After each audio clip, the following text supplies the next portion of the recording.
Hello student. आज हम SSC GD में मैथ का सेट नंबर 12 करने जा रहे हैं और ये एमटीएस में भी काम आएगा। आप ध्यान से पढ़ें, एमटीएस में भी बहुत काम आएगा।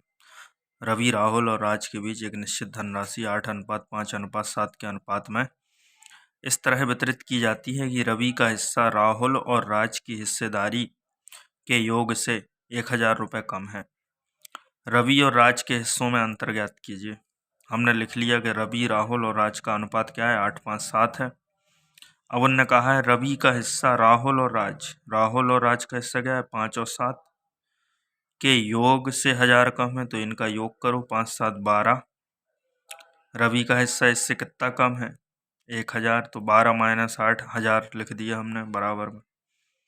तो ये 4 की वैल्यू ही तो 1000 है, क्योंकि इन दोनों का जो योग है वो रवि के हिस्से से 1000 ज़्यादा है।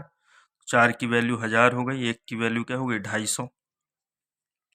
अब हमें निकालना है रवि माइनस राज, यानी कि रवि और राज के हिस्सों का अंतर बताना है। तो 8 में 7 घटा 1, तो 1 की वैल्यू 250, यानी 250 हमारा आंसर हो गया। ठीक है बच्चों, नेक्स्ट क्वेश्चन देखते हैं। बॉडमास का प्रयोग करते हुए निम्नलिखित व्यंजक को सरल कीजिए। 50 + 32 - 4.5 गुणन 2.1 भाग 0.7 ब्रैकेट बंद माइनस, ये ऊपर बार लगा हुआ है, 5.2 + 2 + 8 + 84/4। सबसे पहले ब्रैकेट सॉल्व कर लो। 7 एकम 7, 7 तिया 21, दोनों में दशमलव था वो कट जाएगा, 7 तिया 21 3 आ गया, 45 तिया 135, एक अंक के बाद दशमलव है तो दशमलव लगा दो। फिर बार सॉल्व होता है, 5.2 + 2, इन दोनों को जोड़ दो, 5 और 2 7.2, तो ये 7.2 आ गया।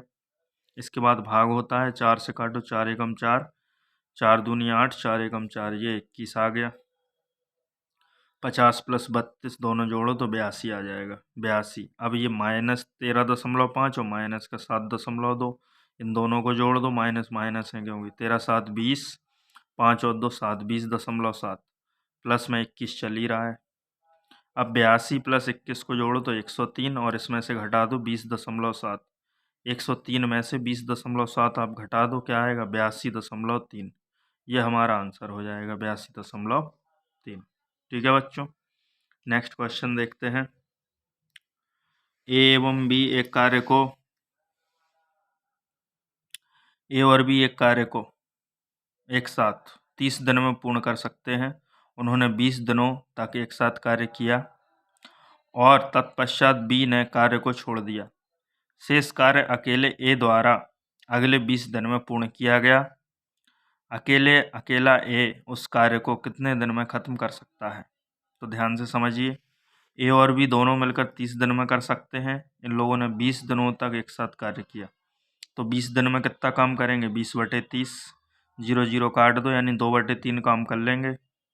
अब शेष काम निकालेंगे हम लोग। टोटल काम 1 होता है हमेशा, इसमें से 2/3 घटा दो, 3 एकम 3 -2, यानी 1/3 काम शेष रह गया। या फिर ऐसे किया करो, 3 में से 2 घटाया 1 लिख दिया, 3 का 3 लिख दो। ठीक है, अब वो कह रहा है ए द्वारा जो शेष काम है वो ए द्वारा किया जा रहा 20 दिन में, तो से ए द्वारा 1/3 काम ही तो बचा है, 1/3, तो शेष ए द्वारा 1/3 काम 20 दिन में हो रहा। तो हम लोगों को यही तो निकालना है कि ए द्वारा पूरा काम कितने में होगा, तो ये गुणा यहाँ हो जाएगा। ए द्वारा पूरा काम 20 या 60 दिन में हो जाएगा, ये हमारा आंसर हो जाएगा। देखिए बच्चों, अब ये घंटियों वाला क्वेश्चन है, ये इंपॉर्टेंट है, बार बार आ रहा है। 5 घंटियाँ एक साथ बजना शुरू होती हैं और क्रमशः 3 6 12 15 और 18 सेकंड के अंतराल पर बजती हैं। ये सभी 9:58 और 45 सेकंड बजे एक साथ बजी थी, तो फिर ये किस समय एक साथ बजेंगी? सबसे पहले आप 3 6 12 15 और 18 का एलसीएम ले लीजिए। 3 एकम 3, दूनी 6, ती चौके 12, ती 5 15, ती 6 18, फिर 2 से 2 एकम 2, 2 दूनी 4 और 2 तिया 6, फिर 2 से 2 एकम 2, 5 का 5, 3 का 3, फिर 3 एकम 3, फिर 5 एकम 5, तो टोटल ये एलसीएम 5 तिया 15, दूनी 30, दूनी 60, तिया 180। 180 सेकंड आ गया, क्योंकि ये सेकंड में दिया था। 180 सेकंड का मतलब क्या है, 60 सेकंड में 1 मिनट होता है, तो 180 सेकंड में 3 मिनट हो जाएंगे।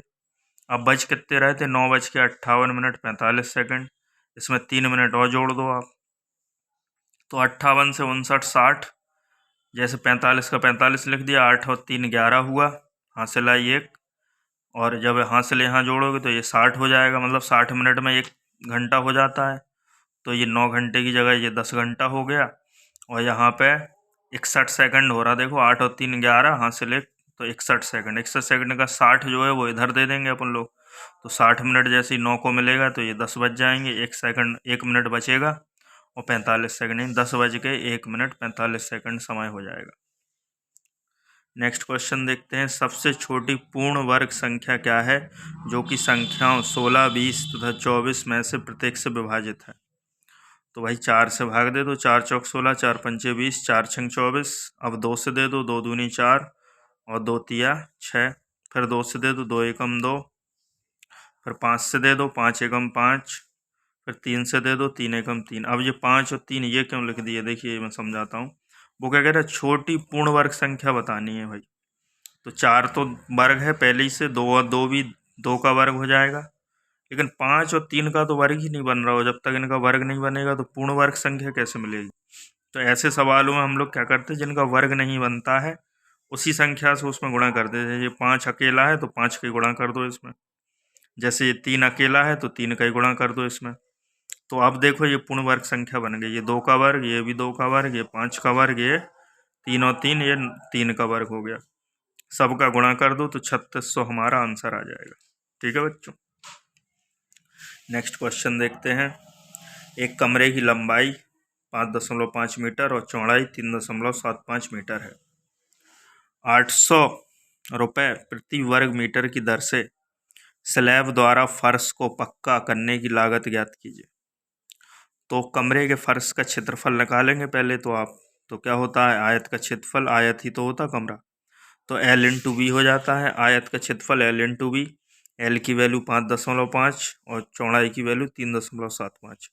दोनों का आप गुणा कर दीजिए तो 20.625 वर्ग मीटर आंसर आएगा। लेकिन अभी आंसर नहीं आया, उन्होंने कहा 800 रुपये प्रति वर्ग मीटर की दर से स्लैब को पक्का करने का खर्च, यानी फर्श को पक्का करने की लागत 20.625 गुणा 800, तो 16,500 रुपये हमारा आंसर हो जाएगा। ठीक है बच्चों, अगर वीडियो पसंद आई तो लाइक करें, शेयर करें, सब्सक्राइब करें। Thank you.